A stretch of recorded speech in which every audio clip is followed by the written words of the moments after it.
Hello बच्चों, आप सभी का स्वागत है अपनी आज की हिंदी की क्लास में। तो जैसा कि बच्चों आपको पता है कि हम विधान के पाठों के बारे में अध्ययन कर रहे हैं। तो बच्चों इसके अंदर आपका एक पाठ है भारतीय कलाएं नाम से। तो जो भारतीय कला है, कला के अंतर्गत हम इस पाठ के अध्याय में क्या पढ़ेंगे? चित्रकला, संगीत कला, नृत्य कला। तो इन सब चीज़ों के बारे में हम अध्ययन करेंगे। तो देखो बच्चों, इस पाठ को शुरू करने से पहले देखते हैं कि भारत में क्या है, अनेकता में एकता है। यहाँ पर विविधता पाई जाती है। अगर आप थोड़े से एक क्षेत्र से कुछ दूरी पर दूसरे क्षेत्र में प्रवेश करते हैं तो वहाँ की अपनी संस्कृति होती है, और अपनी संस्कृति को वो क्या है, कला के माध्यम से व्यक्त करने का एक तरीका होता है। या वो लोग जो अपने भावों और विचारों को क्या है, अपनी कला के माध्यम से प्रदर्शित करते हैं। तो इस तरह से बच्चों अब हम देखते हैं कि इस पाठ की शुरुआत कैसी है। तो कलाओं की अपनी भाषा होती है। तो बच्चों हम जो बोलते हैं वो भाषा होती है। तो भाषा, अगर शब्द का अर्थ देखें तो इसका अर्थ क्या लगा सकते हैं कि अपनी भावना, अपने विचार को व्यक्त करने का जो माध्यम होता है वो क्या कहलाती है? भाषा कहलाती है। कि प्रत्येक व्यक्ति अपने मन में विचार करता है, उसके मन में अनेक तरह की भावनाएं होती है, पर वो दूसरे व्यक्ति को किस तरह से बता सकता है? तो उसको बताने के लिए किसी न किसी माध्यम की तो ज़रूरत होती है। तो वो उस माध्यम को, भाषा को चुनता है। और हमारे यहाँ अलग अलग क्षेत्रों में अलग अलग भाषा है, बोली है, उपबोली है। तो इन सब चीज़ों के बारे में तो हम व्याकरण के अंतर्गत अध्ययन करेंगे। तो देखो कि कलाओं की अपनी भाषाएं होती हैं। तो जो कलाकार लोग होते हैं वो जैसे व्यक्ति अपनी भावनाओं को व्यक्त करने के लिए भाषा को माध्यम चुनता है, उसी प्रकार से बच्चों कि जो कलाकार होते हैं वो अपनी भावना और अपने विचारों को और अपनी वहाँ की जो धर्म है, वहाँ की जो संस्कृति है, उसको व्यक्त करने के लिए किसका उपयोग करते हैं? कलाओं का उपयोग करते हैं। तो उन कलाओं में वो चित्रकला भी हो सकती है, या चित्र बनाकर संगीत यानी गाने के माध्यम से भी, या नृत्य के जो मुद्राएं होती है विभिन्न तरह की, या अंगों की जो स्थितियाँ बनती है उनके माध्यम से क्या है, वो नृत्य के माध्यम से भी क्या अपने विचार व्यक्त कर सकता है। तो कलाओं की अपनी भाषा होती है। जैसे हम अपने आसपास के परिवेश यानी जो हमारे आसपास का वातावरण है, प्रकृति या भावों और विचारों को भाषा के रूप में व्यक्त या प्रकट करते हैं, वैसे ही चित्रकारी, संगीत या नृत्य के माध्यम से भी हम अपने आसपास और प्रकृति को अभिव्यक्त करते हैं, यानी विशेष रूप से प्रकट करना। तो किसके माध्यम से? कला के माध्यम से भी हम ये बात प्रकट कर सकते हैं। तो बच्चों, ये भाषा और कला के मध्य का जो संबंध है वो आप इस तरह से इसे देखो कि अपनी भावना और विचारों को व्यक्त करने का जो माध्यम है वो भाषा है, लेकिन जो कलाकार लोग हैं जो जिस माध्यम को चुनते हैं वो क्या होती हैं? कलाएं होती है। ठीक है, हम जो कुछ देखते हैं, सुनते हैं, उसे किसी न किसी रूप में और नए नए तरीके से कहना या अभिव्यक्त करना चाहते हैं। जैसे समुद्र में उठती गिरती लहरों को देखकर चित्रकार उसे रंगों में सजाता है, चिड़िया की चहचहाट को गायन स्वरों में सजाता है, गायक स्वरों में सजाता है, तो नर्तक मन के भावों को विभिन्न मुद्राओं में सजाता है। तो बच्चों, यहाँ विभिन्न प्रकार की कला और कलाकारों की बात में बात हो रही है कि जब हम किसी प्रकृति के किसी अच्छे से दृश्य को देखते हैं तो चित्रकार के मन में जो भाव उत्पन्न होते हैं वो उन्हें किस तरह दिखाता है? चित्र बनाकर उनमें रंग भरकर क्या है, हमें प्रदर्शित करता है। और जो गायक होता है वो अपने चारों तरफ के माहौल को गाकर बताता है, यानी उसके जो मन में भाव है उन्हें गायन के माध्यम से बाहर निकालता है। और इसी तरह से जो नर्तक है यानी जो नाचने वाला है वो क्या करता है? अपनी विभिन्न मुद्राओं से, जैसे शरीर के विभिन्न अंगों की स्थिति बनाकर बताता है और अपने भावों को व्यक्त करता है। तो चित्रों में, कभी गीतों में, कभी नृत्य में, तो कभी संगीत में यह कहने सुनने की परंपरा क्या है, सदियों से चली आ रही है और आज भी नए नए तरीकों से लगातार जारी है। यानी प्रत्येक व्यक्ति जो कलाएं करता है उनमें समय के अनुसार क्या है, थोड़ा थोड़ा परिवर्तन होता जा रहा है। क्यों? कुछ लोग क्या, जो ये कलाकार लोग होते हैं, ये जो नवीनता को है अपने आप में ग्रहण कर लेते हैं और क्या है, उसमें थोड़ा सा नयापन लाते हैं, क्योंकि प्रत्येक व्यक्ति को क्या है, नयापन अच्छा लगता है। तो हमारा देश क्या है? भारत उत्सव धर्मी देश है, यानी यहाँ पर विभिन्न प्रकार के उत्सव और त्यौहार मनाए जाते हैं। विविधता हमारी पहचान है। भारत में विविधता यानी वहाँ विभिन्न धर्म के, जाति के और विभिन्न संस्कृति के लोग रहते हैं। तो ये हमारे भारत देश की क्या है? पहचान है। विभिन्न संस्कृति और विभिन्न त्योहारों के साथ साथ विविध कलाएं भी हमारी अनूठी पहचान है। यानी हम क्या है, अपनी संस्कृति को, अपने त्योहारों को व्यक्त करने के लिए कला का सहारा लेते हैं और ये कलाएं अपने आप में विशिष्ट है। आपने देखा होगा कि भारत के अलग अलग राज्यों की अपनी अलग अलग विशिष्ट कलाएं हैं। आपने यह भी देखा होगा कि हमारी कलाओं को त्योहार उत्सवों से अलग नहीं किया जा सकता। जिस तरह से देखो बच्चों कि जब हमारे कोई भी त्योहार आते हैं, होली है, दिवाली है या किसी भी तरह का उत्सव आता है घर में, जैसे शादी ब्याह किसी भी प्रकार का, तो हम क्या करते हैं, उनको अपने घर को रंगोली से, फूलों से या किसी अच्छे, जो यूँ कह सकते हैं बाज़ार में उपलब्ध होने वाले अच्छे स्टिकर से सजाने की कोशिश करते हैं। तो ये सारी चीज़ें किसके अंतर्गत आती है? कला के अंतर्गत आती है। ये कलाएं जन्म उत्सव से लेकर शादी ब्याह, पूजा तथा खेती बाड़ी से भी जुड़ी रहती है। मनुष्य के जीवन से जुड़ी होने के कारण ही भारत की ये विशिष्ट कलाएं विरासत के प्रति हमें उत्साह और विश्वास से भर देती हैं। विरासत यानी जो हमें पूर्वजों से प्राप्त हुई है, यानी ये जो कलाएं आज की नहीं हैं, ये हमारे पूर्वजों से हमें प्राप्त हुई है, लेकिन समय के साथ साथ क्या है, इनमें थोड़ा बहुत बदलाव या नयापन आता गया। तो क्या आपको यह नहीं लगता कि पर्वों, त्योहार या फिर फसलों से कलाओं का जुड़ाव ही एक और इसे मनोरंजन या अलंकरण होने से बचाता है, तो दूसरी ओर यही पहलू प्राचीन परंपराओं की सतत निरंतरता को बनाए रखता है।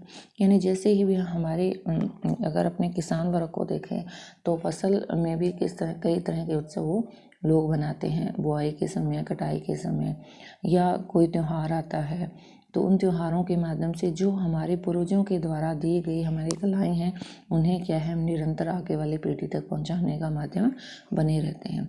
तो वास्तव में यही अतीत और वर्तमान के बीच जुड़ाव की कड़ी भी है।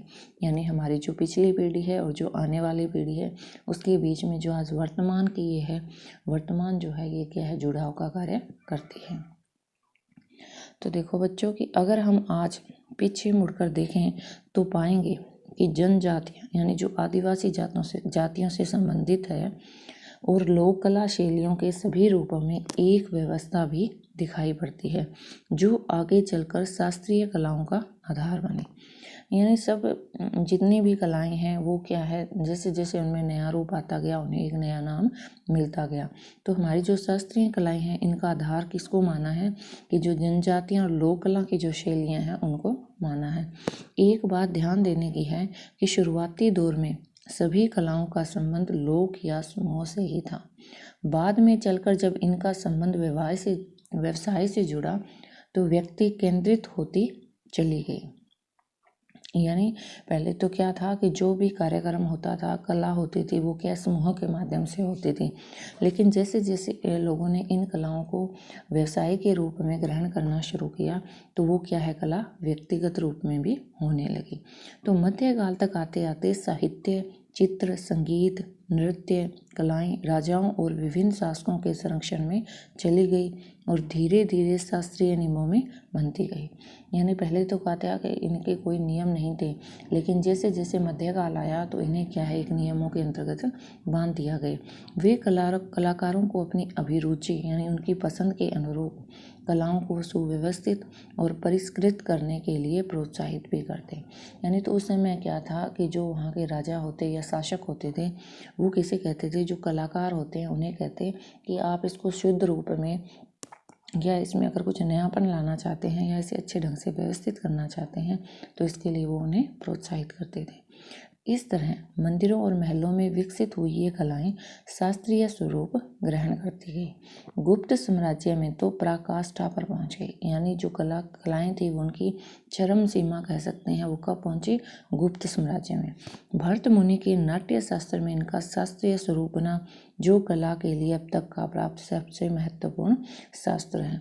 तो बच्चों, किसी भी कला की बात आती है तो कला का आधार किसे मानते हैं, भरत मुनि के नाट्य शास्त्र को मानते हैं। शास्त्र ने संगीत, नृत्य, अभिनय कलाओं को एक शास्त्रीय कला का स्वरूप दिया। फिर भी लोक कलाएं अपनी जड़ों से पूरी तरह जुड़ी रही। आज की कलाओं की जड़ें लोक में ही हैं, चाहे वो चित्रकला हो, संगीत कला हो, फिर नृत्य कला हो। शास्त्रीय और लोक कलाओं के बीच कभी न खत्म होने वाला संवाद ही इनकी ताकत है। तो बच्चों किसी भी कला है तो लेकिन वो जुड़ाव किससे है? शास्त्रीय और लोक कलाएं जो हमारी थी उनसे उनका आज भी उसी तरह का जुड़ाव है और इन सबको क्या है, एक चीज़ में वो जोड़े रखते हैं। तो अब हम बच्चों सबसे पहले बात करते हैं चित्रकला की। यानी जो कलाकार है, जो किसी वस्तु को, किसी दृश्य को जब देखता है तो उसके मन में जो भाव और विचार आता है तो उन्हें वो व्यक्त करने के लिए क्या है, चित्र बनाता है और उन्हें और सुंदर ढंग से व्यवस्थित करने के लिए उनमें रंगों का प्रयोग करता है। तो ये जो कला है ये क्या कहलाती है? चित्रकला कहलाती है। तो देखो बच्चों कि चित्रकारी प्राचीन काल से ही हमारे जीवन का अभिन्न अंग रही है।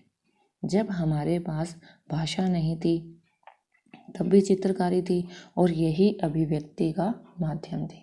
यानी अपने भावों को व्यक्त करने का माध्यम सबसे पहले क्या थी? चित्रकला थी। प्रागैतिहासिक यानी इतिहास से पहले, यानी ऐसा इतिहास जो हमें लिखित रूप में नहीं मिला, समय में अपने वातावरण, रहन सहन, भावों और विचारों को मनुष्य ने चित्रों के माध्यम से ही व्यक्त किया था। सबसे प्राचीन चित्रों के नमूने शील चित्रों के ही माने जाते हैं। शील का मतलब है चट्टान से, पत्थरों से, तो ये क्या है, सबसे पुराने माने जाते हैं। ये चट्टानों पर प्राकृतिक रंगों से बने हुए चित्र हैं। ये गुफाओं में मिलते हैं। तो सबसे पहला जो चित्र कला का प्रारंभ मानते हैं, किससे मानते हैं? चट्टानों पर लोगों ने उन्हें उकेरना शुरू किया और उन्हें रंग जो प्राकृतिक या नेचुरल रंग थे उन्हीं से सजाना शुरू किया। तो ये हमें कहाँ मिलते हैं? गुफाओं में। मध्य प्रदेश में भीमबेटका की गुफाएं शील चित्रों के लिए मानी जाती हैं। इन चित्रों में जीवन की रोजमर्रा की गतिविधियां जैसे शिकार करना, नृत्य, संगीत, जानवर, युद्ध, साज सज्जा, सभी कुछ क्या है, दिखाया जाता था। गुफाओं में कला सृजन की अति प्राचीन परंपरा रही है। एलोरा और अजंता की गुफाएं कलाकृतियों के लिए विख्यात है। तो बच्चों इनके चित्र भी क्या है, साइड में आपकी बुक में दे रखे हैं। तो एलोरा और अजंता की जो गुफाएं हैं इनके बारे में हम बहुत बार सुनते भी हैं और बहुत बार पढ़ते भी हैं। तो ये जो चित्रकला की क्या है, शुरुआत मानी जाती है। जब क्या किया था, पत्थरों में या चट्टानों में क्या करते थे, उन्हीं को उकेर कर, यानी अलग से उनमें कुछ नहीं था, यानी पत्थरों को ही उसी आकृति दे दी जाती थी और उन्हें क्या है, नेचुरल या प्राकृतिक कलरों से कलर या रंगों से सजाया जाता था। तो ये कौन सी गुफा की इन्होंने बात की है कि मध्य प्रदेश में भीमबेटका और एलोरा और अजंता की गुफा। 4वीं से 6वीं सदी के बीच गुप्त साम्राज्य कलाओं के लिए स्वर्ण युग बना। तो ये भी प्रश्न बनता है कि जो चित्रकला है उसका स्वर्ण युग कब आया और किस तरह से आया। तो ये क्या था, 4वीं और 6वीं सदी के बीच गुप्त साम्राज्य कलाओं के लिए स्वर्ण युग कहलाता था। अजंता की गुफाएं उन्हीं दिनों खोदी गई, उनकी दीवारों पर चित्र बनाए गए।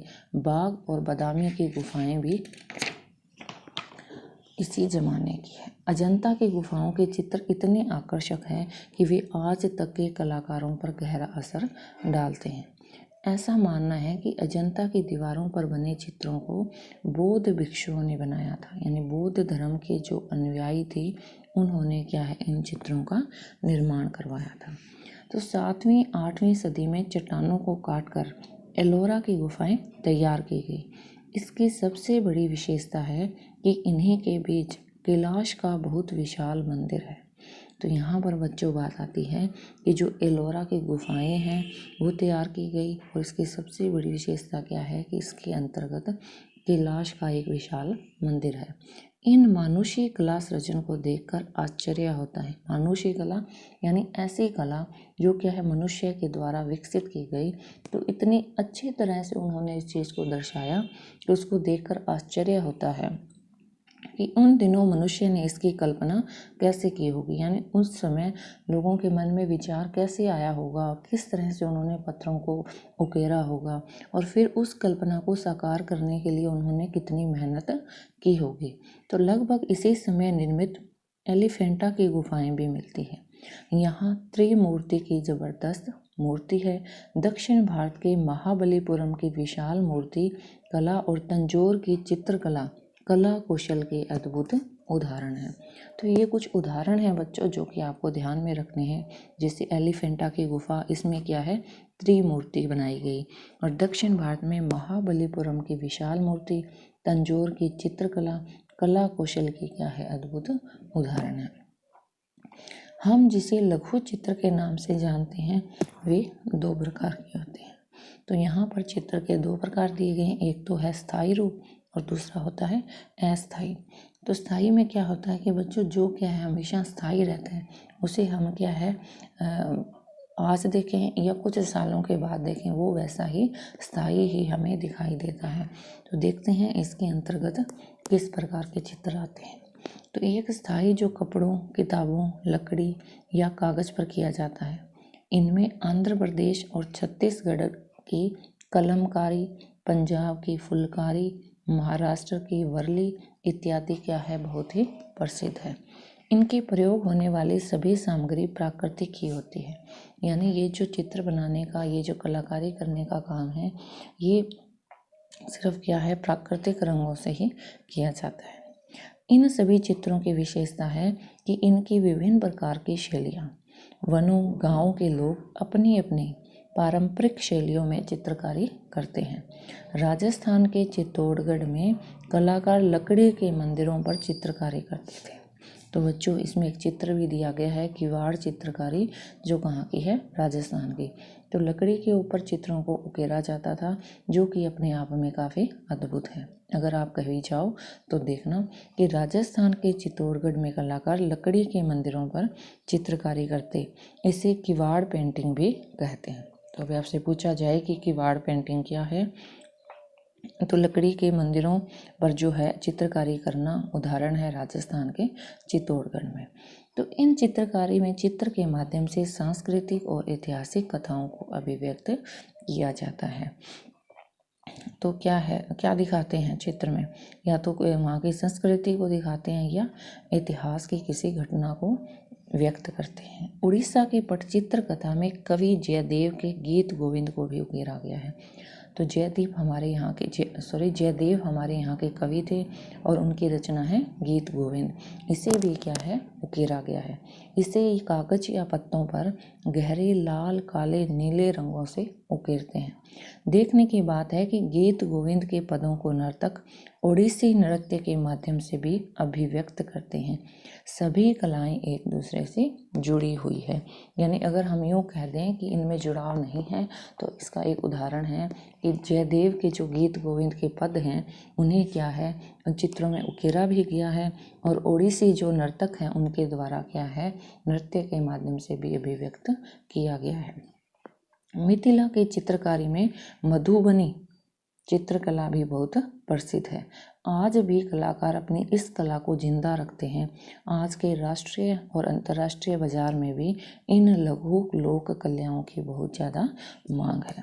तो बच्चों ये तो था कि चित्रकला का स्थायी रूप। अब बात आती है कि अस्थायी कलाएं क्या है। तो अस्थायी कलाओं में कोहबर, एपन, अल्पना, रंगोली जैसी कलाएं काफ़ी प्रचलित है। इन कलाओं का संबंध शादी, त्योहार और उत्सव से है। इन्हें क्षेत्रीय भाषाओं में अलग अलग नाम से जानते हैं। यानी हम कोई त्योहार आता है या शादी होती है घर में, तो हम क्या करते हैं, फूलों से रंगोली बनाते हैं, रंग से रंगोली बनाते हैं, आटे से रंगोली बनाते हैं, या हल्दी से रंगोली को सजाते हैं। तो ये जो कला है ये सब क्या होती है, अस्थायी होती है। तो हम इन्हें क्या 1 दिन 2 दिन तक रखते हैं, उसके बाद में उन्हें वहाँ से हटा देते हैं। तो ये क्या है, ये जो कला है इसका क्या है, अलग अलग जगहों पर अलग अलग नाम है। तो देखो कि वास्तव में उत्तराखंड में जिसे एपण कहते हैं, राजस्थान में मंडवा, गुजरात में सतिया, महाराष्ट्र में रंगोली, बिहार में अरिपन, मध्य प्रदेश और उत्तर प्रदेश में चौकपुरना, दक्षिण भारत में कोलम के नाम से जाना जाता है। तो बच्चों ये नाम आपको ध्यान रखने हैं कि जो अस्थायी कला है उसे क्या है, अलग अलग जगहों पर अलग अलग नाम दिए जाते हैं। ये सभी विशेष मांगलिक यानी जो शुभ अवसर होता है उस पर बनाए जाते हैं। कलाओं का यह अद्भुत संसार हमारी संस्कृति की पहचान है। पर हम यह भी जानते हैं कि हिंदुस्तानी कला जितनी हिंदुस्तान में दिखाई पड़ती है इससे कहीं अधिक उसके बाहर भी है। यह ध्यान देने की बात है कि यहाँ की कला अन्य देशों में किस प्रकार विकसित और सुरक्षित है। वास्तव में हिंदुस्तान के अंदर की ही हिंदुस्तानी कला को जानना उसकी आधी ही कहानी जानने के बराबर है। उसे पूरी तौर पर समझने के लिए हमें बौद्ध धर्म के साथ साथ मध्य एशिया, चीन और जापान तक जाना चाहिए। तो यहाँ पे ये कहना चाहते हैं कि जो भारत की ये कला है, इसे अगर आप यूँ कहते हो कि हिंदुस्तान में घूम कर देख सकते हो, तो अगर हिंदुस्तान में आप इस कला को देखोगे तो आप इसके आधे ही भाग को देखोगे। अगर आप इसे पूरी तरह समझना चाहते हैं तो आपको मध्य एशिया, चीन, जापान तक जाना चाहिए, जहाँ पर क्या है तिब्बत और वर्मा और श्याम में फैलकर नए रूप धारण करते हुए और फुटकर नए सौंदर्य पेश करते हुए में देखना चाहिए। यानी अलग अलग जगह पर भी क्या है हमारी जो ये कलाएं हैं उन्हें नया रूप देकर विकसित कर दिया गया है। हमें कंबोडिया और जावा में इनके शानदार और बेमिसाल कारनामे देखने चाहिए। यह सच है कि भारतीय कलाओं का विस्तार विश्व के अन्य भूभागों में भी हुआ है, लेकिन उन कलाकृतियों के सृजन में क्षेत्रीय विशेषताएं हैं। गांधार शैली में बनी बुद्ध की प्रतिमा और तिब्बत की शैली में बनी बुद्ध प्रतिमा में अपनी अपनी क्षेत्रीय पहचान स्पष्ट दिखाई देती है। यानी बुद्ध तो क्या है वही हैं, लेकिन उनकी जो चित्रकारी की जाती है, उनकी जो शैली है वो अलग अलग क्षेत्र राज्य की अलग अलग शैली हो सकती है। तो बच्चों ये था अपना चित्रकला, जिसमें क्या है आपको ध्यान रखना है कि चित्रकला होती क्या है और कहाँ कहाँ की चित्रकला प्रसिद्ध है। चित्रकला का स्थायी रूप और चित्रकला का अस्थायी रूप। और इसमें एक ये भी वाक्य आया है कि अगर आप हिंदुस्तान की चित्रकला को देखते हैं तो ये क्या है आपको पूरी नहीं महसूस होगी। इसको आपको देखने के लिए हिंदुस्तान से बाहर जाकर भी आपको इसको देखना पड़ेगा कि बाहर भी किस तरह से इसका विस्तार किया गया है। तो बच्चों अब हम देखते हैं संगीत कला। तो इसके अंदर एक बॉक्स के अंदर एक संस्कृत का श्लोक दिया गया है कि अगर साहित्य संगीत से कला विहीन मनुष्य साक्षात बिना पूंछ के पशु के समान है। तो इसमें कहा गया कि जिस व्यक्ति को संगीत कला का ज्ञान नहीं है वो व्यक्ति कैसा है, बिना पूंछ पशु के सी समान है। तो भारत के प्राचीनतम संगीत का वर्णन वैदिक काल में मिलता है। विद्वान लगभग 5000 ईसा वर्ष पूर्व के समय को वैदिक काल मानते हैं। इस समय में दो प्रकार के संगीत का उल्लेख मिलता है, एक तो था मार्गी और दूसरा है देशी। तो बच्चों हमने देखा कि विद्वान क्या मानते हैं, 5000 ईसा वर्ष पूर्व के समय को वैदिक काल मानते हैं और संगीत की शुरुआत कौन से काल से मानते हैं, वैदिक काल से। तो देखो कितना पुराना हमारा संगीत है। और यहाँ पर संगीत के दो समय के अकॉर्डिंग संगीत के दो भाग किए गए हैं, एक तो होता है मार्गी और दूसरा है देशी। तो मार्गी संगीत धार्मिक समारोह से जुड़ा रहता है और नियम और अनुशासन में बंधा हुआ रहता है। इस तरह से देखो एक तो हुआ जो नियमों में बंधा हुआ और जो दूसरा देशी है वो क्या है, लोक से जुड़ा हुआ, यानी लोक रुचि के अनुसार यह समूह में गाया जाता है। तो समूह में गाया जाता है, लोग अपने अनुसार से गाते हैं, अपने खुशी के माध्यम से, किसी उत्सव या त्यौहार के माध्यम से। तो वो क्या है देशी, और एक है मार्गी जो क्या है नियमों में बंधा हुआ। तो सामवेद में गाने को जो निर्देश किए गए, हम 4 प्रकार के वेद मानते हैं, चारों में से यहाँ किसकी बात हो रही है, सामवेद की। तो जो निर्देश दिए गए हैं उससे यह पता चलता है कि वैदिक महर्षियों के पूजा और मंत्रोच्चार यानी मंत्र के बोलने का जो तरीका वही क्या कहते थे, साम कहते थे। हमारे यहाँ आगे चलकर संगीत का जो विकास हुआ इसकी जानकारी बहुत नहीं मिलती। इसका कारण यह भी है कि हम भारतीय दस्तावेजीकरण नहीं करते थे, यानी अपने दस्तावेजों को संभाल कर नहीं रखते थे, या यूँ कह लो कि किसी भी बात को क्या है लिख कर या किसी कागज पर छाप कर क्या है उसे हम सुरक्षित नहीं रखते थे। अन्य कलाओं की तरह संगीत का वर्णन भी भरत मुनि के नाट्य शास्त्र में ही सबसे प्रामाणिक ढंग से मिलता है। यह आज के शास्त्रीय संगीत से बहुत अलग नहीं था।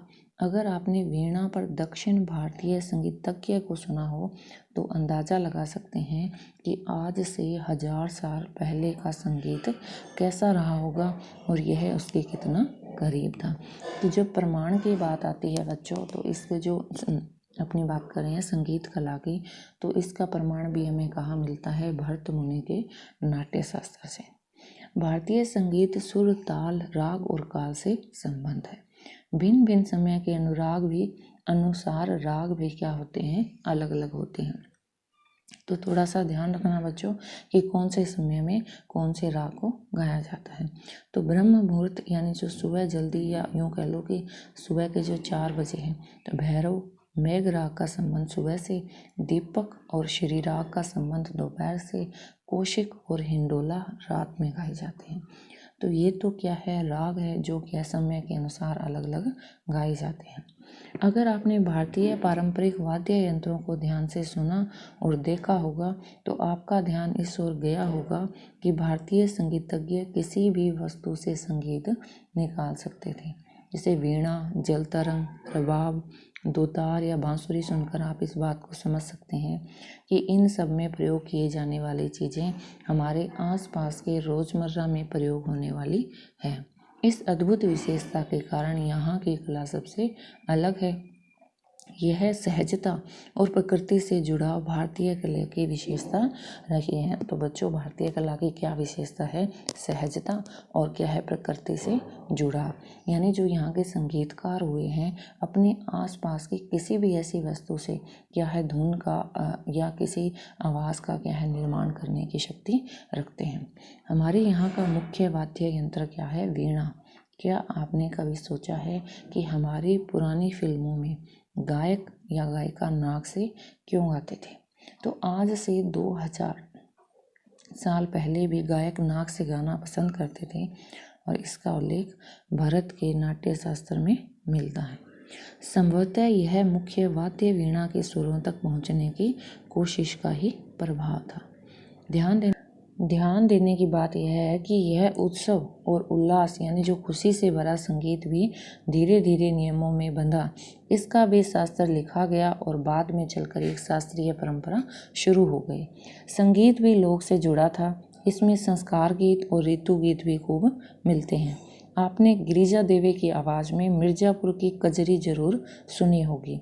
बच्चे के जन्म पर उत्तर प्रदेश का सोहर और विवाह के गीत भी सुने होंगे। हर एक वस्तु का स्वागत गीतों से किया जाता है। बंगाल में वर्षा मंगल, वसंत उत्सव, ग्रीष्म उत्सव गीतों के बिना कहाँ संभव है। तो व्यक्ति क्या था कि जो अपनी खुशी को व्यक्त करने के लिए जो हमारे जीवन के संस्कार है, जैसे जन्म है और उसके बाद में उसका विवाह है और जन्मोत्सव, विवाह, उसके बाद में मृत्यु, या यूँ कह लो जब वसंत ऋतु आती है, सर्द ऋतु आती है, तो कोई भी समय होता तो व्यक्ति क्या करता था? उसे अपनी भावनाओं को संगीत के माध्यम से व्यक्त करते हैं। तो बच्चों, हम घरों में भी देखते हैं कि बच्चे का जन्म होता है, उस समय भी अलग तरह के गीत गाए जाते हैं। वो बच्चा कुछ बड़ा होता है, बाद में उसके अलग प्रकार के संस्कार आते हैं, उसकी शादी है तो उसमें भी अलग अलग क्या है? किसी भी प्रकार के गीत गाए जाते हैं। और व्यक्ति की मृत्यु होने पर अलग प्रकार के। तो यहाँ पे क्या है? संगीत का अपना अपना समय था और उस समय के अकॉर्डिंग क्या है? संगीत गाया जाता और उसमें क्या है? अलग अलग बोल लिए जाते। तो मध्यकाल तक आते आते अन्य कलाओं की तरह संगीत भी व्यावसायिक हुआ। पर भारत का अच्छा समय वह था जब संगीत मनुष्य के जीवन का जरूरी अंग था। ऐसी कई कहावतें भी मिलती है। यानी पहले तो जो संगीत था वो समूहों में गाया जाता था, लेकिन नृत्य की तरह बाद में चित्रकला की तरह ही बाद में क्या है? जैसे ही ये व्यवसाय से जुड़ा तो ये व्यक्तिगत रूप लेने लग गया। यानी व्यक्ति अकेला भी क्या है? संगीत गाने में और लोगों को आकर्षित करने के लिए मेहनत करने लगे। तो बच्चों, अब तीसरी कला की बात आती है, नृत्य कला। भारतीय संगीत के नृत्य में भी कम बदलाव आए। पहले के नर्तक यानी जो नाचने वाले थे और आज के नर्तक भी भारतीय नृत्य कला के नियमों का पालन करते हैं, जिसका आधार है अभिनय।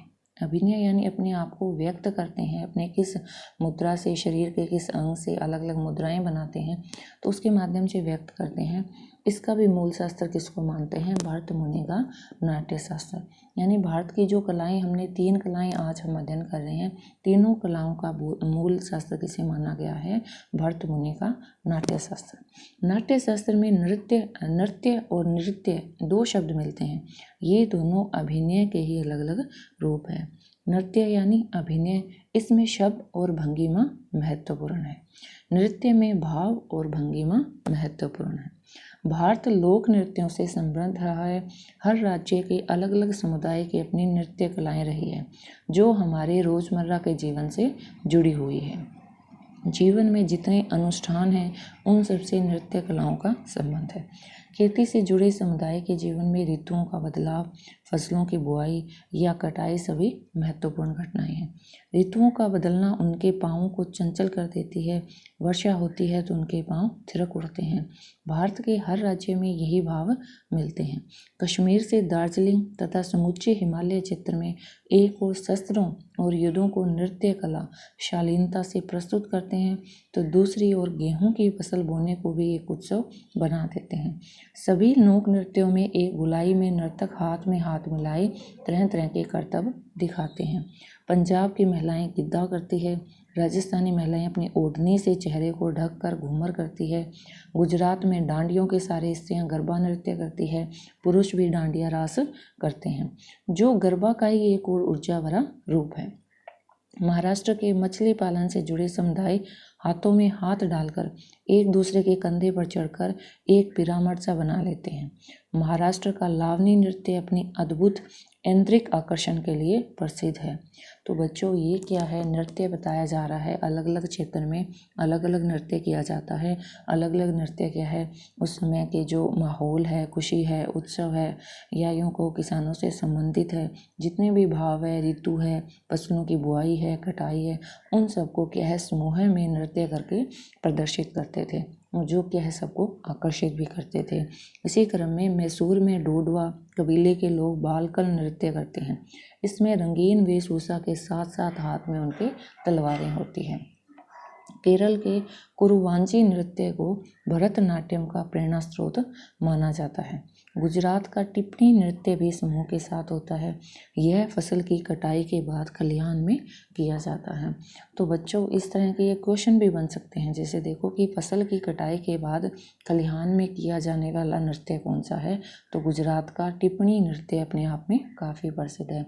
तो आप इन नृत्यों को थोड़ा सा ध्यान में रखना कि कौन सा नृत्य कौन सी जगह पर और कौन से समय किया जाता है। तो लोक नृत्यों में निकोबारी अंडमान निकोबार से जुड़ा है। अरुणाचल प्रदेश में निशी, असम का बिहू, आंध्र प्रदेश का कोहलम तो था, तो वहीं पंथी और राउत छत्तीसगढ़ तथा झारखंड के लोक नृत्य है। गुजरात का गरबा और रास टिप्पणी, हिमाचल का नागमेन और किन्नौरी, बंगाल, उड़ीसा, झारखंड का छाऊ उल्लेखनीय है। अलग अलग राज्यों के ये नृत्य भिन्न भिन्न नाम से जाने जाते हैं, पर इनमें एक समानता भी है। ये सभी नृत्य समूह में होते हैं। सभी का संबंध प्रकृति और जीवन से है। सभी में स्त्री पुरुष एक साथ मिलकर नाचते हैं। राज्य की सीमाएं भला कला को कैसे बांध सकती है। ध्यान देने की बात यह भी है कि नृत्यों का संबंध विभिन्न धार्मिक अनुष्ठानों से भी है, पर यह किसी एक धर्म से नहीं बल्कि लगभग सभी धर्मों में दिखाई देता है। भारतीय लोग इसी तरह तिरकता हुआ कब शास्त्रों और नियमों में बंधा, यह ठीक ठाक तो नहीं कहा जा सकता, पर इसका आधार भी भरत मुनि का नाट्य शास्त्र है। विद्वानों का यह मानना है कि लोक नृत्य से ही शास्त्रीय नृत्य विकसित हुआ। तो बच्चों, इसकी कुछ विशेषताएं बताई गई है कि जो पहले नृत्य किया जाता था उसमें स्त्री और पुरुष एक साथ नृत्य करते थे और इनका संबंध प्रकृति और जीवन की विभिन्न घटनाओं से होता था। और ये क्या था कि सामूहिक रूप से होता, सभी धर्म का क्या है, सभी धर्मों में होता, और इनका कोई नियम या शास्त्र में उल्लेख नहीं है। लेकिन बाद में धीरे धीरे क्या है, ये भी नियमों में बनने लगा। भारतीय नृत्य को देखकर कुछ ऐसा सोचते हैं कि यह सिर्फ हाथ और पैर की गति से जुड़ा है। अगली बार आप ध्यान से देखिएगा, भारतीय नृत्य में सभी अंगों की गति और लय महत्वपूर्ण है। भारतीय नर्तकों को आँख, भौहें या फिर नासिका के माध्यम से ही खुशी, दुख, क्रोध, विभत्स यानी घृणित आदि भाव को अभिव्यक्त करने की महारत हासिल है। इन्हीं भाव भंगिमाओं यानी अपने भाव को प्रकट करने की जो मुद्रा होती है के जरिए महाभारत और रामायण जैसी कथाओं तक को कह देने की परंपरा नृत्य कला में मिलती है। तो बच्चों, एक यहाँ पर मिथ्या बात कही जाती है लोगों के द्वारा कि नृत्य करते समय सिर्फ हाथ और पैर की गति का ही ध्यान रखा जाता है, लेकिन ऐसा नहीं होता। जो नर्तक है यानी जो नृत्य करने वाला है वो अपने हाथ पैरों के साथ साथ अपने आँखों से, भौहें से या फिर नासिका से, मुख से, हर अंग से क्या है अलग अलग मुद्राएं बनाता है, जिससे क्या है वो अपने भावों को व्यक्त करता है। भारतीय नृत्य का सबसे आकर्षक रूप है हाथों की विभिन्न मुद्राएं। इसके माध्यम से मनुष्य के भावों से लेकर जानवरों के भावों तक को दिखाया जा सकता है। इन शास्त्रीय नृत्यों में मुख्य रूप से केरल का कथकली, मोहिनीअट्टम, उत्तर प्रदेश का कथक, आंध्र प्रदेश की कुचिपुड़ी, उड़ीसा का ओडिसी, मणिपुर का मणिपुरी, कर्नाटक और तमिलनाडु का भरतनाट्यम मौजूद है। तो बच्चों ये जो नृत्य है इनको आपको थोड़ा ध्यान में रखता है कि कौन सी जगह का कौन सा नृत्य प्रसिद्ध है। असम के सत्रिय को भी शास्त्रीय नृत्यों में शामिल किया जाता है। इन सभी का संबंध किसी न किसी राज्य और उनकी परंपराओं से है। चूँकि इस नृत्य को सीखने के लिए बहुत साधना की जरूरत थी, इसलिए ज़्यादातर व्यावसायिक ही सीखते थे। यह संदर्भ भी आता है कि बाद में चलकर महलों में राजकुमारी और राजकुमार भी नृत्य करते थे, पर सार्वजनिक रूप से नहीं, यानी सभी लोगों के सामने नहीं। शास्त्रीय नृत्यों के स्वरूप में बहुत परिवर्तन हुआ। वर्तमान समय में इन्हें देखकर 200-300 साल प्राचीन नृत्य कला से भी इन्हें पूरी तरह नहीं जोड़ा जा सकता। यानी समय के अनुरूप नृत्य जो कला है उसमें धीरे धीरे परिवर्तन हमें देखने को मिला। भारतीय कलाएं लोक से शास्त्रीय रूप तक अचानक नहीं पहुंची। वर्षों इनके बीच संवाद होता रहा। आज के मंच या फिल्म में जो संगीत या नृत्य मिलता है उनमें दोनों का मिला जुला रूप ही मिलता है। हमारा ध्यान इस पर भी जरूर जाना चाहिए कि हर एक राज्य में सभी कलाओं के बीच में एक अंतर संबंध दिखेगा। उत्तर भारत में बांस नृत्य, बांस क्राफ्ट कला या फिर बांस के वाद्य यंत्र इसके उदाहरण हैं। यानी प्रत्येक कला है इनका क्या है आपस में संबंध होता है। ध्यान देने की बात यह भी है कि सभी कलाएं धीरे धीरे समूह से व्यक्तिगत कला का रूप धारण करती गई। इसका कारण निश्चित रूप से व्यवसाय ही रहा। यानी धीरे धीरे कला के क्या है पहले तो समूहों में होते थे, लेकिन बाद में क्या है व्यक्तिगत रूप से होने लगे, और इसका कारण क्या था, सिर्फ व्यवसाय ही था। सभी लोक नृत्यों में साथ साथ एक ताल में पैरों का उठना, हाथों का एक दूसरे से जुड़ना अपने आप में भारत की अद्भुत साहचर्य यानी जो साथ रहने की भावना है और प्रेम भावना के संकेत है। क्या यह अनायास रूप से कलाओं में आया, यानी सहज रूप से नहीं आया, बल्कि यहाँ के लोगों की ये विशेषता है कि वो एक दूसरे के साथ और साथ लेकर और प्रेम भावना से रहते हैं। समूचा मानव जीवन, समूची प्रकृति क्या अनायास ही कला का विषय बने होंगे। इनका संबंध भारत की प्रेम भावना के साथ साथ भारतीय संस्कृति में निहित वसुधैव कुटुंबकम की भावना से भी अवश्य होगा।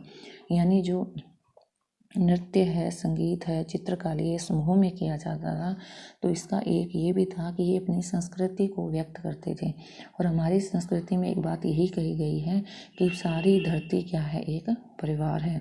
तो उसी को रूप को दिखाने के लिए समूह में नृत्य किया जाता था कि भावना से। यही कारण है कि यहाँ की कलाओं का मुरीद आज पूरा विश्व है। यानी भारत में जितनी भी कला है, चाहे वो नृत्य कला है, संगीत कला है, चित्रकला है, इन सब के क्या है प्रशंसक या मुग्ध होने वाली ये जो कलाएं हैं, पूरा विश्व आज इनको मानता है और इन्हें देखता है, सुनता है और इनके प्रशंसा भी करता है।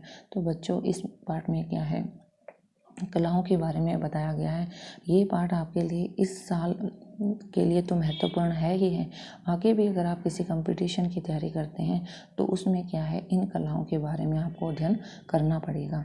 तो इसलिए इस पाठ को ध्यान से सुनना, पढ़ना और इसको समझने की कोशिश करना।